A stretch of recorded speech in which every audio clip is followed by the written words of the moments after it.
Okay, Team Steam Star, just want to make a point. Sometimes these carpet squares have a condition called curling.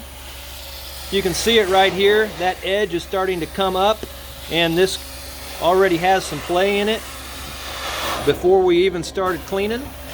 And sometimes that glue has failed, and certainly after a carpet cleaning job, you could get this to look a little worse too due to the heat that's produced and the expansion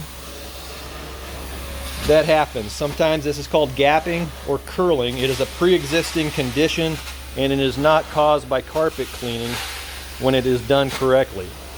This is usually probably an installation issue,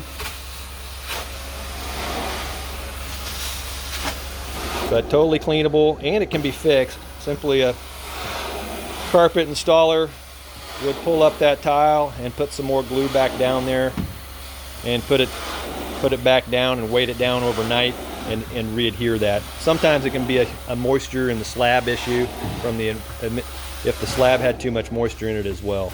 Look, the causes varied, but the point is carpet cleaning is not the cause, but sometimes it does present itself, and that is called gapping or curling of carpet squares.